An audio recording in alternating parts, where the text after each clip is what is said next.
Hi, everybody. Welcome to Conversations with Calvin, We the Species. It's a Friday afternoon, the end of June.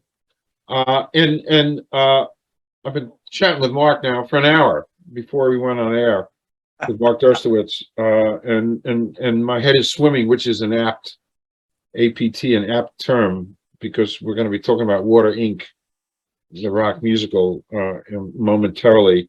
But to tie in with some of the essences of Mark, I just want to kind of go over what this title of my almost 2 years old conversation with Calvin, We the Species. Yeah. And we the species really simply means no matter how you slice it, we're one. And I came up with the title, which I trademarked in one day. In the middle of the pandemic, there wasn't a place on earth that was safe from the pandemic. So we are one species. And then more importantly, as Mark said in some of the texts I read about, climate change is the mother of all problems. It is. It's the mother of all problems, and it highlights so much that we are one species. And if we don't all work together quickly, it's the ball game. And so I have been looking forward to this interview for a long time. You know, you chomp at the bits because it's so much of what, and Mark's going to join, and Christine, his wife, they're going to kind of join up with a little climate optimist group that we formed to discuss things. You know, we're not going to change the world. It's, as Mark said, talk. You got to talk, and talk's going to lead to change. So the title of our session here, Mark A. DURSTEWITZ, writer, musician, composer of Water Inc., a new climate change rock musical. He's a writer, novels, short stories, poems, lyrics, technical marketing, and he's a founding member of Madmen Dreamers, which I just listened on Spotify. I don't go to Spotify often, but I did.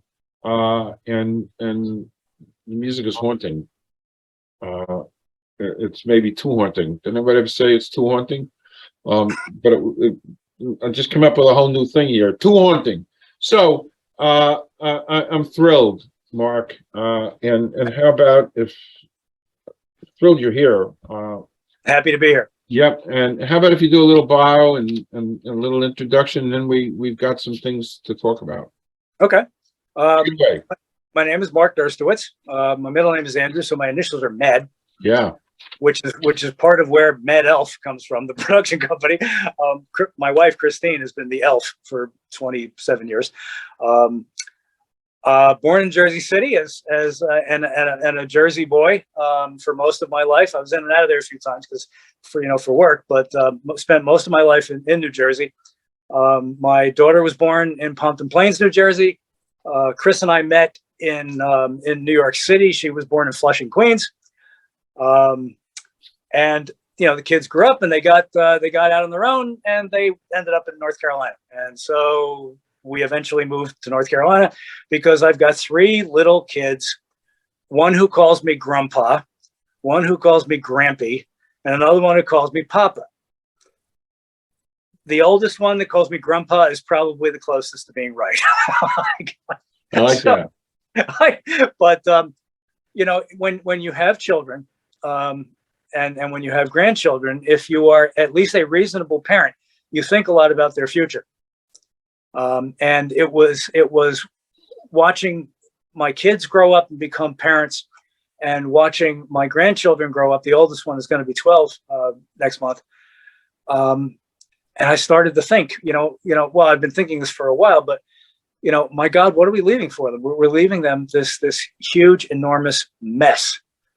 And I realized with this project that I had something that might help. It might make people think about it. It might make people get involved with fighting it. It might raise some money for groups that are already trying to address it. And that is the motive for what we're doing. We're telling a story. We're telling a story with rock music. It's got a number of genres in it. There's swing, there's blues, there's jazz, there's electronic, there's progressive rock in it. There's not too much pop. There's some roots rock kind of a thing, and it's really all over the place because you're right to the character. But I said to my kids when I felt this urge to really get this thing moving, that I wouldn't be able to live with myself if I had something that might have helped and didn't do anything with it. Oh. And we all know that there is great power in a well-told story. I mean, you want to read a well-told story, ring Silent Spring. Rachel. Rachel Carson. It's a small book. It'll change the way you think of everything. You want to read a great story about something, read Upton Sinclair's The Jungle. It will change the way you look at food forever. And that's the reason that these stories exist. That's the reason that artists exist. We are society's immune system. It is our job to jump up and down and go, you better look at this over here. This is a bit of a mess. And that's why we do what we're doing. I've been a keyboard player, rock, progressive rock. I worked with a Southern rock band in Maryland for a while. I've been playing for 54 years, thereabouts. Wow. It's hard to remember. And I've written so many, yeah, I'm a writer. I've written so many lyrics and so many songs that it's kind of hard to keep track of them at this point. But we're here, we're trying to do something that needs to be done. It's funny that the down here in North Carolina, the church community is really huge. And there was a guy at church that somehow found out that we had this rock musical. And he started giving me stuff to read. And he said, what you've got is something called a holy ambition. And I went, what? I'd never heard of it. And he goes, no, read this book, And I read the book. I was like, wow, son of a bitch. He might be onto something. And talking with him, he talked, he was one of the many people that talked us into really working on this thing and really getting it going. And the pastor of our church said, he goes, now, whenever you embark on something where you're trying to do a good thing, the attacks will come from the place you least expect them. And this is how I know that we're on the right track, because at the same time as things are provided for us that we need, we have to fight off problems, and they are stupid problems, a lot of them, and just dumb stuff. I was working out here one night, and all of a sudden the computer emits this wild squeal and shuts off, and I went, uh-oh, that could be permanent. So I pulled it apart, and it turned out that the sound card had gotten just a little bit loose, but it was enough to scare me. It was enough to scare me, and that little nagging doubt that we all have in our minds that says, you're not going to be able to do this. You're not going to pull it off. Yeah, well, up yours. Yes, I will. I, put the card back in, put the case back on, lit it up, and went, okay, it works. And I got back to work. But that's basically the long and short of it. My background is in rock music, more than anything, though I love most genres that are done really well. Mm-hmm. Chris has a degree in musical theater from the Hart School. Wow! So he brings that that sensibility into it, and that singing style, which is so important. If the lyrics are important, and they're very important. Other than that, I'm sitting here talking to Cal. Hey, before we go on, I just have to thank Grace Agnew. Yes. Who put us together. Grace, a dear friend of mine, who was the author of Sanctuary, and yes.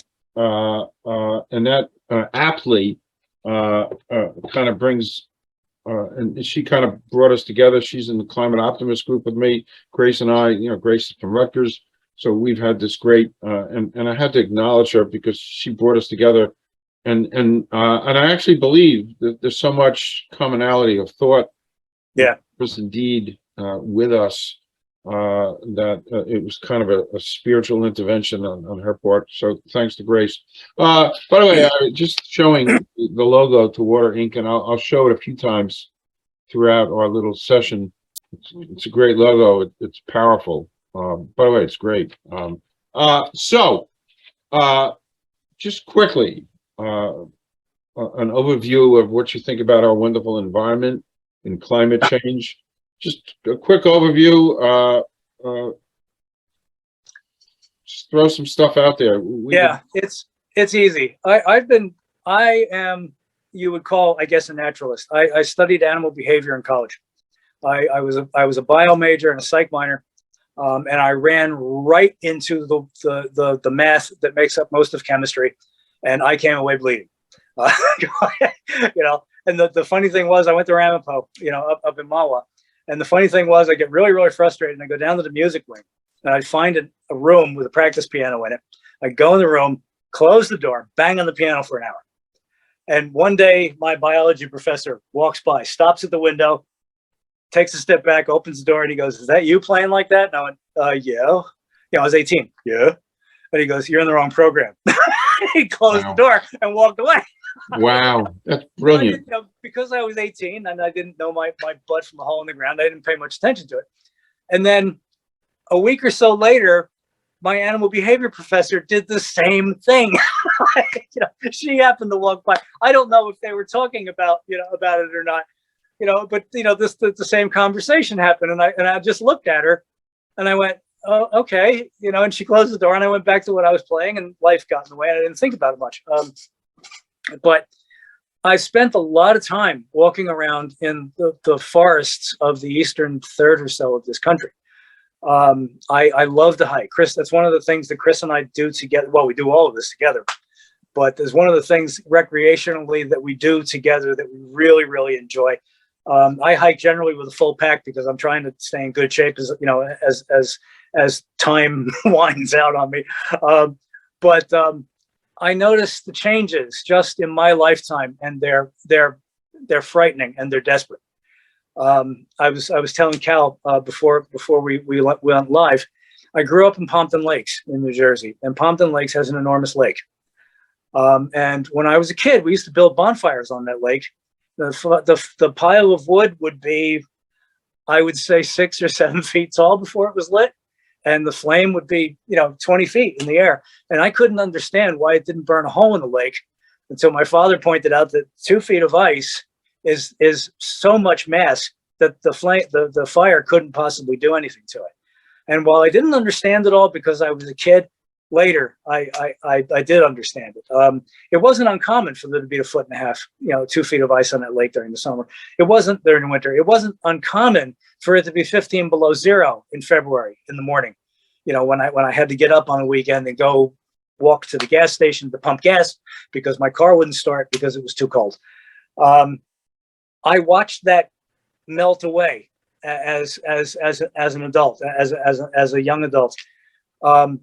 When I was in I want to say 7th or 8th grade, there was a guy doing donuts on the lake in this great big huge Buick, and I couldn't believe it. It's just I was looking out the window with my jaw down, and the teacher goes, "Mark, what are you looking at?" I said, "There's a guy doing donuts on the lake," And he looks, he's like, "Oh my God!" And the whole class watched this for a while, and then the cops showed up, and basically bullhorned him in off the lake, gave him a ticket. But it hasn't frozen like that in 40 years. Wow. 40 years at least. Wow. When we got in like 97, we got this huge snowstorm up there, especially in the northern parts of the state. We got cream. There's like 2.5 feet of snow on the ground. My son, my wife, and I, we all went for a walk. And we're walking around in the snow because it's a fun thing to do if you're a northerner, especially if you've got cold weather blood in your ancestry, like I do. And we got to the lake, and my wife and my son went, "Oh, look, there's snow on the lake. Let's go." And I went, "No, you're not going anywhere." And they're like, "Why?" And I said, "I can guarantee you, it hasn't been cold long enough. That is not safe. Right. It's got for at least 2 weeks, below zero, for at least 2 weeks to freeze solid like that. You ain't going out there." And my wife said, "Oh, okay, no, I get that. My son's giving me a lot of garbage because he was a teenager, and I said, "Look, you're not going out there. If I have to knock you down in the snow and smother you, you're not going out there. So he backed off. But that was the only time that I can remember that it even froze enough to have snow on top of it. It's just sad because the change in the environment, especially up there. When we would hike, we would walk for miles on the Appalachian Trail in New York and New Jersey, or in Harriman, in and around there, and never hear a bird. Wow. We heard the occasional blue jay, crows, the occasional cardinal. There's a woodpecker. I think it's the red-crested pileated woodpecker or something like that. They're pretty big. We would hear them, one of those every now and again, and we would see raptors. And it was dead quiet. And I remember saying to Chris, I said, "This is not right." When I grew up here, there were whippoorwills in the evening. We heard bobwhite quail, fairly regularly. There were nightjars, around that were singing. I haven't heard any of those, in more years than I can remember. The one thing that is doing well from a population point of view are the vultures, and that's not a good sign. And we have the same problem. It's less down here in North Carolina. There are songbirds down here, thank God. When we backed the truck into my son's driveway, we stayed with them while we were looking for a house. I opened the door and I heard songbirds, and I went, "Oh, thank you, God," because it was something that I really, really missed. That's just in my lifetime. I'm 64.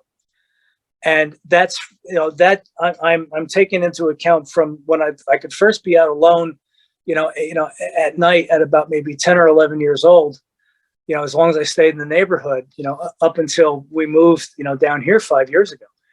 And it's just, it's if people that say, well, it's not happening or something like that are not paying attention, or somebody's paying them to not pay attention. This is what we're up against. Yeah, I don't know the statistics. I read somewhere a while back, we've lost 30–40%, billions and billions of birds. Yes. Gone. Yep. And 75% of the flying insects. Yeah, and all that stuff gets buried on page 22, small little thing. Yeah. Nobody talks about it. People talk about, robberies and other stuff, and it's just whatever. Whatever. It's Friday. I want to be upbeat. So let's talk a little bit before we go back to Water Inc. Let's talk a little bit about music. You're a founding member of Madmen Dreamers. Madmen Dreamers, yeah. Talk about the mission, if you can kind of. Yeah, Madmen Dreamers was the band that formed around the recording of The Children of Children, which is our first rock musical. Technically a rock opera. Both of them technically are rock operas, but musical is more accessible. You have to be about our ages in order to really understand what a rock opera is, because of Tommy and stuff like that. Yes. But I gathered this group of people to record the first project. There was a song in it called Madmen Dreamers, and it's the father's anthem in this story. And everybody said the same thing. That'd be a really cool band name.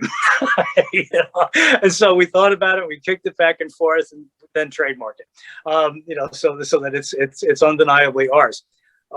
They were very good musicians. They were with us on our limited run of that show at the Bleecker Street Theater in the Village, where we learned an awful lot. We met a lot of really cool people. And that's one of the beauties of New York. You can walk down the street in New York and Jeff Beck will walk by, or Sarah Silverman will walk by, and if you're careful about it, you can have a conversation. I studied for a while uptown with a teacher in the 70s. And you remember Groundhog Day? Yeah, sure. Well, remember the guy who kept the insurance salesman? Yeah, sure. Yes. I saw him every Saturday morning for 2.5 years. Stephen Tobolowsky. Yes, I would be walking up. Wow. The what the heck is the road that goes off of Broadway? Because Broadway. Broadway is heading northwest, and then there's another road off to the side that continues north uptown. I can't remember the name of the road, but I used to see him every Saturday morning, and he looked exactly the same on the street as he did in the film. Wow. It's really cool. My wife, because she took dance classes at Broadway dance, and she used to run into J.K. Simmons. Wow. A lot, pushing his daughter in a wheelchair. That's one of the beauties of New York, and that you live there, cherish that, because they're really cool. If you just treat them like normal people with strange jobs, they're really cool to talk to. But Madmen and Dreamers, we toured the first show all around the area up there before getting the run, and we, while we were in the run, we were mixing down the tracks for what would become Water Incorporated, and a lot of things happened.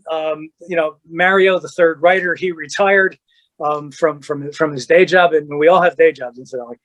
He retired from his day job driving for UPS Freight. He now lives about 2 hours south of me in Georgia. Chris is an insurance coordinator. My day job is I'm a technical writer. And then, now we've got Ryan and Josh and Brent in the band now. And we have been rehearsing the material for Water Incorporated. The first 3 performances were on April 21, 22, and 23 in Cornelius, North Carolina, which is right. I mean, we're in Cornelius now, but it was just right around the corner from us up here. There's a really nice small venue because we didn't really know what was going to happen. We didn't, the previews were very, very hopeful down here. We were really, really surprised, pleasantly so, at the interest in the story because it's a climate story.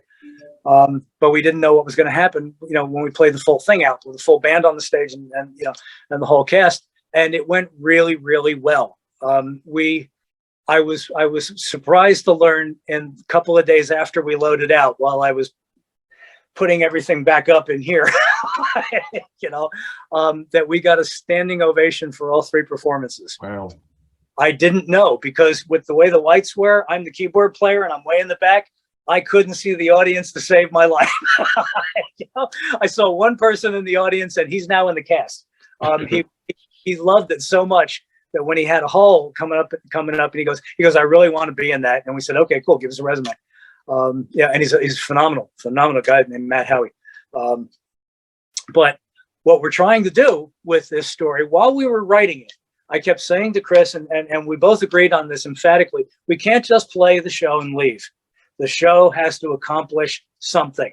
The problem is dire, okay? And we have, if we're not providing some answers, no matter how feeble they might be in the beginning, we're not doing it right. And we need to do something. So the mission, as we've come to call it, is to get people, inspire people to get moving, help them get organized at a later stage, once the show becomes more of a draw, and we're really pulling in people. If we can leave a working group of people who are addressing local issues behind us everywhere we play, then we've got an army on our hands working for the greater good of our children and our grandchildren and our great-grandchildren and everybody else's children, grandchildren, and great-grandchildren. And we can preserve, some semblance of order on this planet. There is an outreach with it that I want to initiate when things really get rolling. People, unfortunately, don't know how to vet information. And because of that, they're taking a lot of bad information. And it's a shockingly easy thing to do once you realize, what it is. It's kind of simple. If you want to know which way a news outfit is going to spin the news, go look at the board of directors and look up the companies that the board of directors are from. Okay. If you watching a news channel and there's a lot of military stuff on it, the board of directors has the heads of defense contractors on them. Okay. That's really how it works. Okay. But there's a lot of other ways, there's a lot of other things that go into it, but that's a very, very simplistic way to give you the idea of what, it happens. And if people knew more of that stuff, if they were more educated, we wouldn't have had a lot of things happen that have happened in the past few years. But that's, I don't want to digress and take off from that. Right now we've got a regional tour planned, but this is the workshop process. We are playing it. We are seeing what's working. We are seeing what's not working. We're changing the things that don't work. We are beefing up the things that do work. It's a fascinating and interesting process. But you've got to always remember that you're really not working on it. You're really not done working on it until you're working on something else. I have here, which I'm going to use in my promo stuff, why we wrote Water Inc., the musical.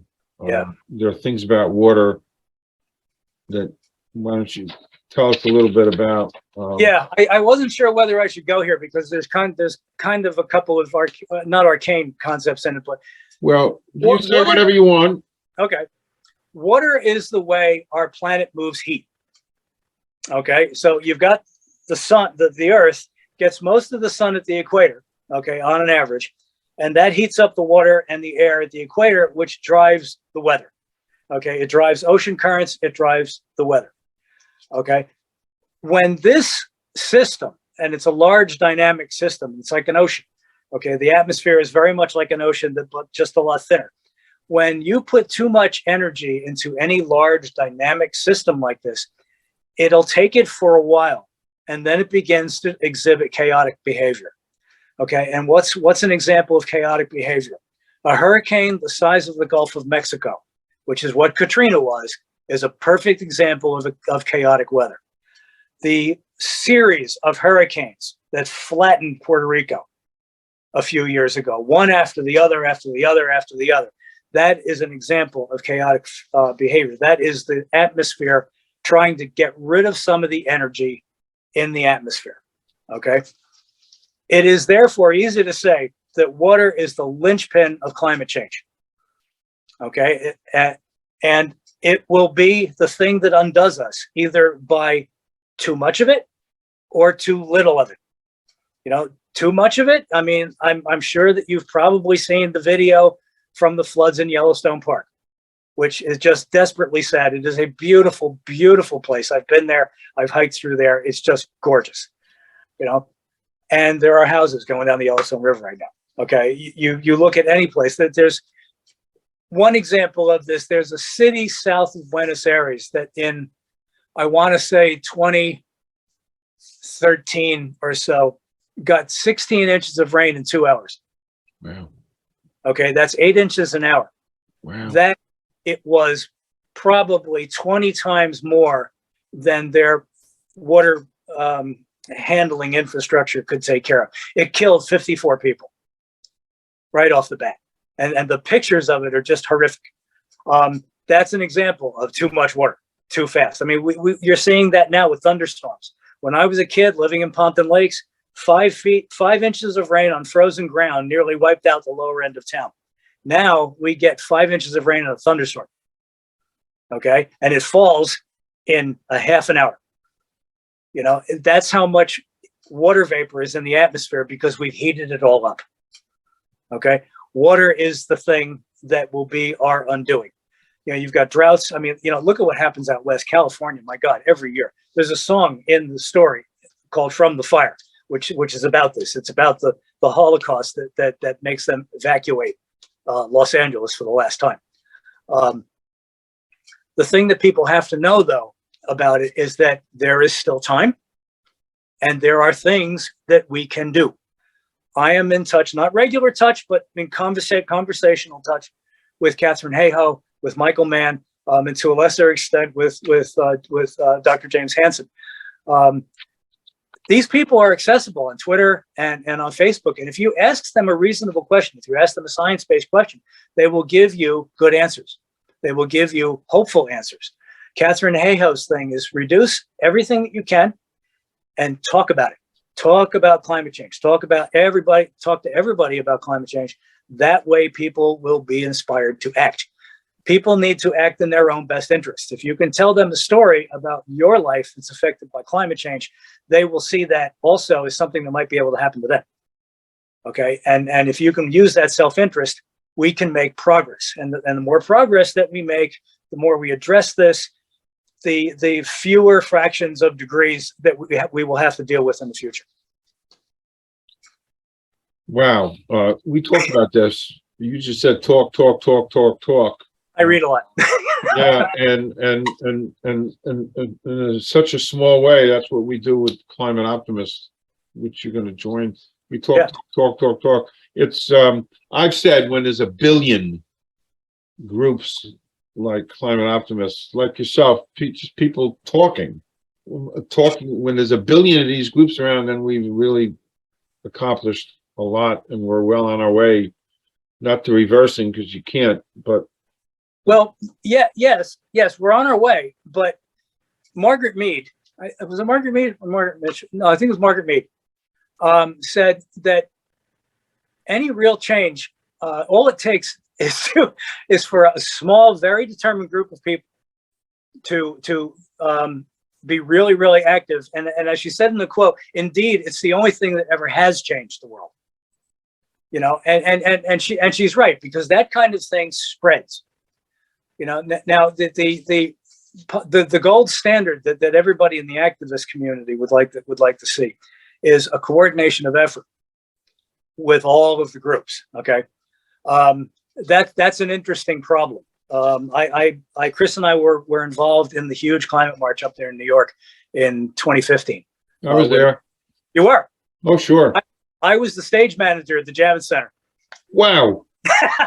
Wow. I was there. That sweaty man running back and forth. I had just gotten out of the hospital. I had a new shoulder put in. But I had to be there. And I marched actually with all the politicians from New York. I don't know why. Yeah, okay. Yeah. I wound up there with Senator Schumer and the whole gang of them. I marched. I wouldn't miss it, because I didn't go to Woodstock, Mark. I didn't make it either. I was too young. My parents wouldn't let me. I have so much guilt. So I said, I ain't going to miss nothing again. I'm going to be there. And it was a great event. Wow. It really was. It really, really, really was. It was a lot of fun. It was a lot of work. Chris and I were in the music block, and we contributed some musical things, to it. Some of which are in the show. We made a lot of really, really interesting friends, and we worked very, very hard. But at this point, we're fighting for every 10th of a degree, and we need that. And if you're listening to this, we need you. There are groups out there in your area, wherever you are, that are working on this problem. Please go find them. Please volunteer to help them, because that's what it's going to take. Correct. Yep. Going back to Water Inc. I love the. I'm sorry, I wander a lot. No, that's all right. So do I. Is there any down the road? Is it in your planning that you might bring this to New York one day? Hopefully, yeah. Okay. Yeah, we are, like I said to you earlier, we are developing a regional tour right now to work the kinks out of it. The next 3 shows were in Mooresville, North Carolina, which is 2 towns up north from us from here. They're the end of July. They're 27, 28, 29 of July. That's our first real stage. That's the first time we can get any blocking done, with the actors, because they've all been concert performances since then. But, there's that. We've got another 3 shows out in Matthews, North Carolina, 8, 9, 10 of October.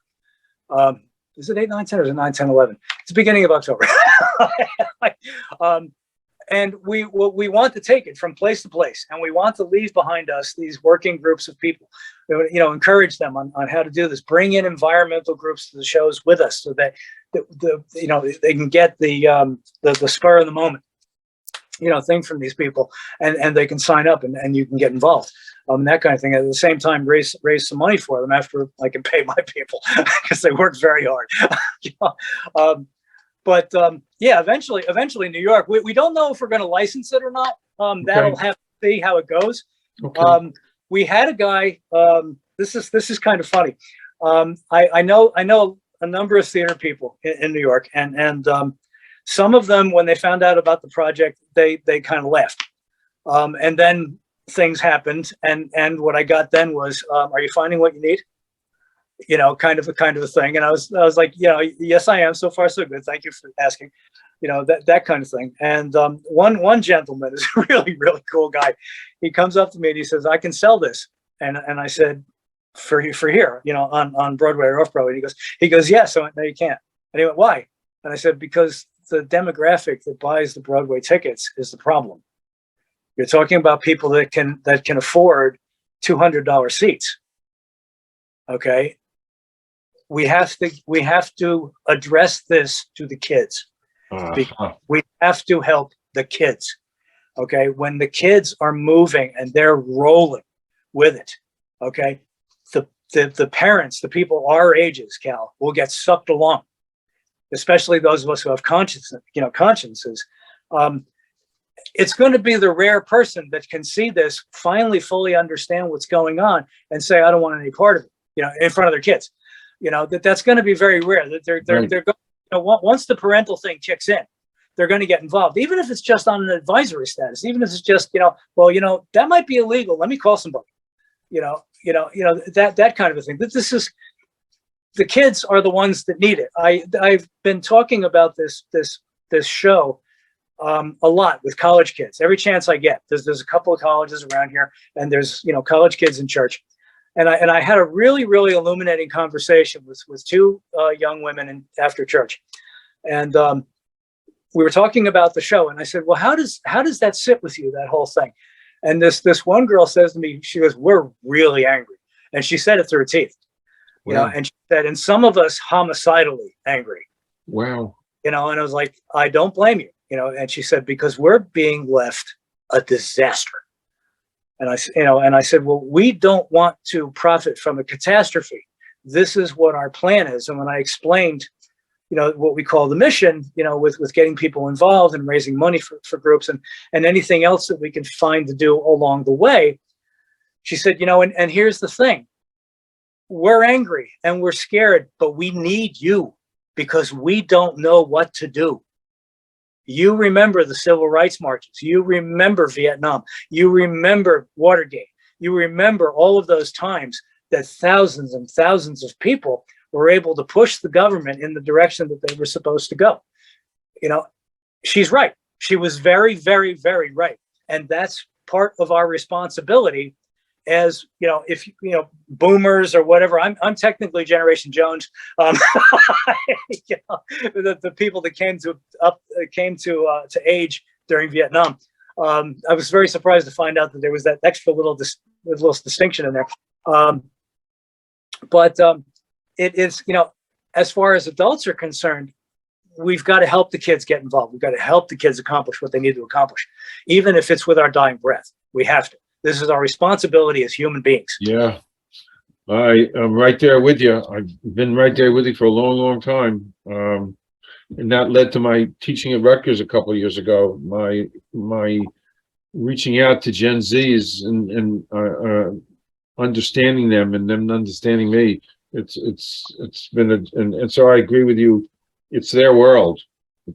It is. World. It's their world. And we've made a mess of it. Oh, we sure did. We sure did. And it goes back before us too.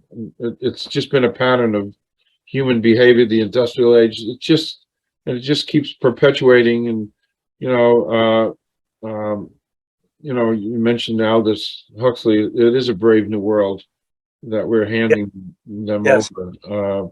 So before we went on air, you and I talked about, because you're the water guy. Well, you are. You are. I mean, I got my water.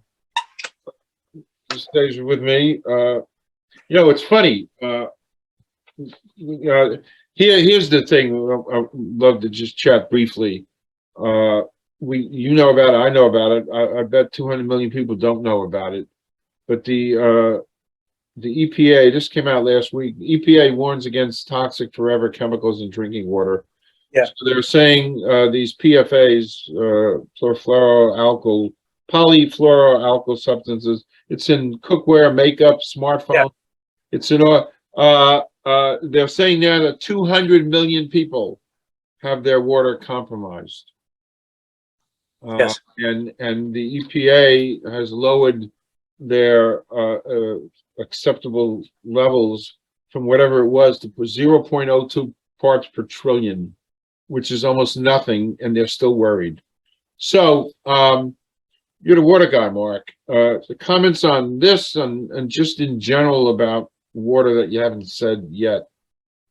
We have been, there's an interesting backstory to water. Water is the reason that civilization developed. Okay? Civilization developed to control, no, not so much control, defend water supplies for city-states and for their agriculture.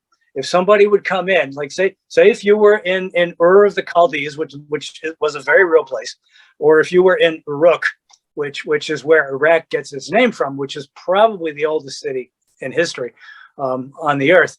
Okay, water was really, really important to you. You were very close to the Euphrates, to the Tigris and Euphrates River. Your entire economy worked with water. All of your crops were grown with water. Okay, and what your enemy would do if he wanted what you had is that he would poison the water. That's how important water is to us.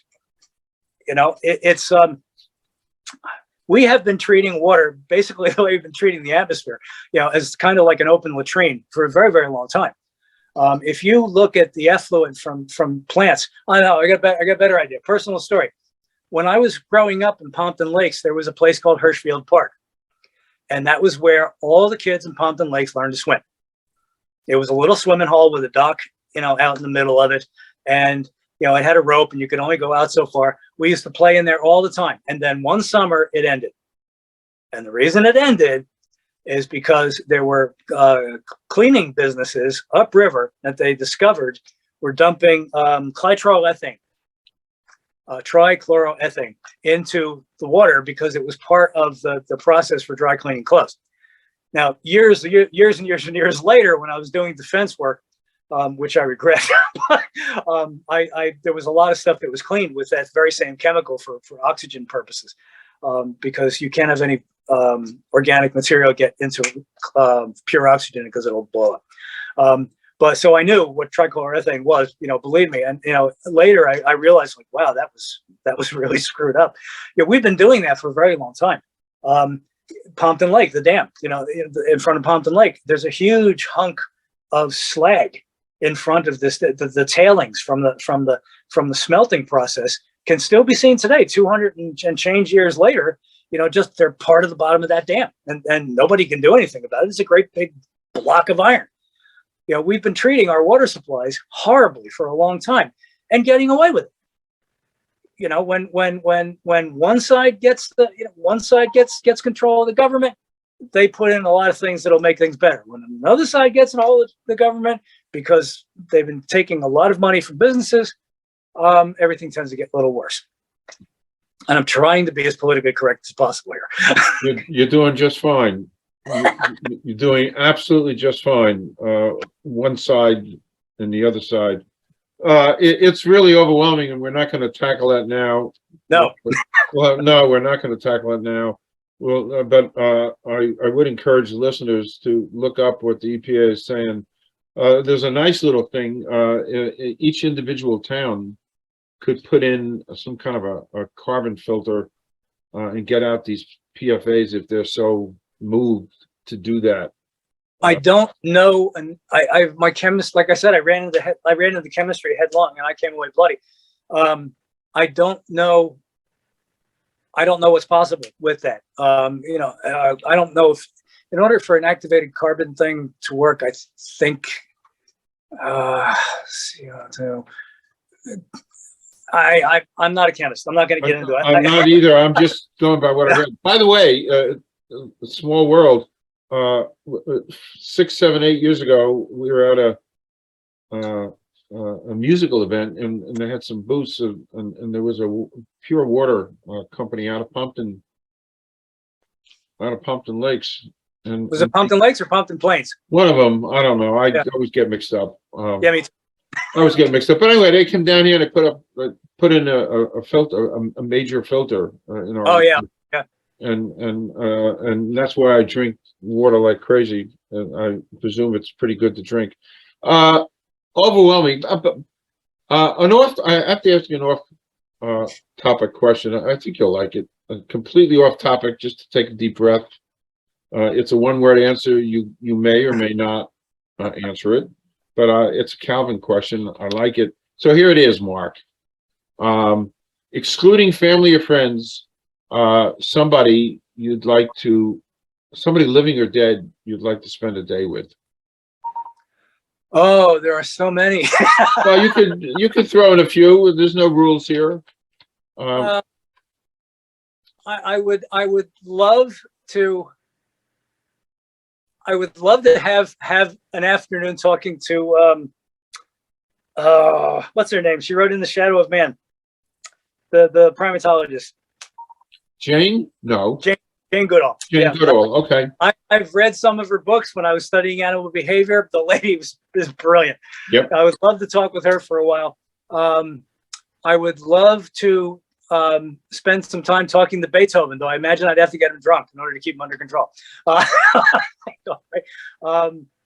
have spoken with Jeff Beck, who is a really cool guy. I had the good fortune of meeting him one night after a show. And I would love to speak with David Gilmour from Pink Floyd, because there isn't anybody on the planet that can hear his guitar and say, "Oh, that's and not know that it's David Gilmour."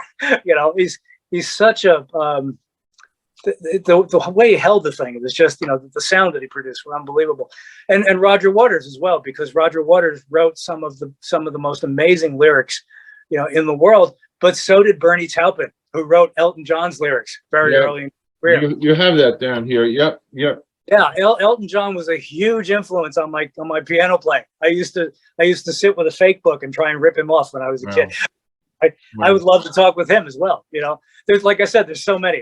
Yes, of course. So no, you gave a really good picture. By the way, it's funny you said Beethoven. You're a music guy.